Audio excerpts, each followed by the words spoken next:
Hi hello welcome back to my YouTube channel. ನಾನು ನಿಮ್ಮ ಪ್ರೀತಿಯ ಮಂಜುನಾಥ್ ವರ್ಷ. ಮನೇಲಿ ಸ್ವಲ್ಪ ಹೊಡೆದಿರೋ ಹಾಲಿತ್ತು, ಅದನ್ನು ಯಾಕೆ ವೇಸ್ಟ್ ಮಾಡೋದು ಅಂದ್ಬಿಟ್ಟು ಸ್ವಲ್ಪ ರಸಗುಲ್ಲ ಮಾಡೋಣ, ಸಿಹಿ ರಸಗುಲ್ಲ ಮಾಡೋಣ ಅಂದ್ಬಿಟ್ಟು ಮಾಡ್ತಾಯಿದ್ದೀನಿ.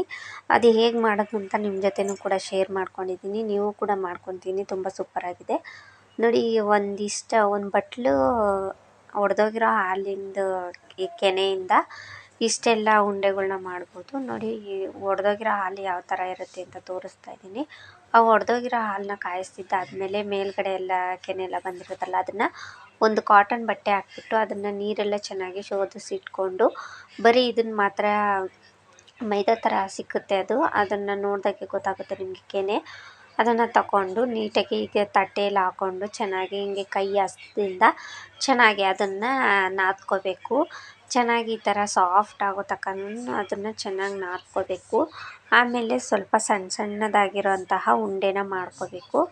ತುಂಬ ಚಿಕ್ಕದಾಗಿ ಅಂದರೆ ಚಿಕ್ಕದಾಗಿ ಮಾಡ್ಕೋಬೇಕು ಉಂಡೆನ, ಯಾಕೆಂದರೆ ಪಾಕದಲ್ಲಿ ಹಾಕಿದ ತಕ್ಷಣ ಅದು ಡಬಲ್ ಸೈಜ್ ಆಗುತ್ತೆ, ಅದಕ್ಕೋಸ್ಕರ ಹೇಳ್ತಾ ಇದ್ದೀನಿ.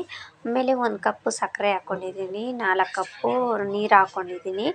ನೀರು ಹಾಕ್ಕೊಂಡು ಅದನ್ನು ಕೂಡ ಚೆನ್ನಾಗಿ ಕುದಿಸಿಟ್ಕೋಬೇಕು.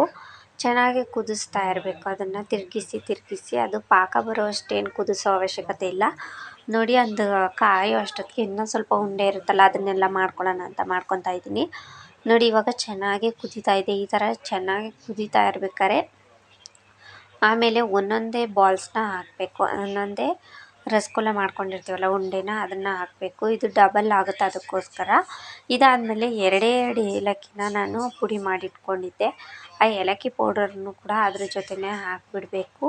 ಅದು ಹಾಕಿದಾದ್ಮೇಲೆ ತಿರುಗಿಸೋದಾಗಲಿ ಏನೂ ಆಗಲಿ ಮಾಡೋಕ್ಕೆ ಹೋಗಬಾರ್ದು, ಏಕೆಂದರೆ ಅದು ಒಡ್ಕೊಂಬಿಡುತ್ತೆ. ಅದಕ್ಕೋಸ್ಕರ ಅದ್ರ ಮೇಲೆ ಏನಾದರೂ ಮುಚ್ಚಿಬಿಟ್ಟು ಈ ಥರ ಅದು ಚೆನ್ನಾಗಿ ಹಬೆಯಲ್ಲೇ ಬೇಯ್ಕೊಳ್ಳುತ್ತೆ ಮುಚ್ಚಿದ್ರೆ, ಅದಕ್ಕೋಸ್ಕರ ಮುಚ್ಚಿದ್ದೀನಿ ನೋಡಿ. ಇವಾಗ ಆಗಿದೆ, ಎಷ್ಟು ಚೆನ್ನಾಗಿದೆ, ಸೂಪರಾಗಿದೆ. ನೀವು ಕೂಡ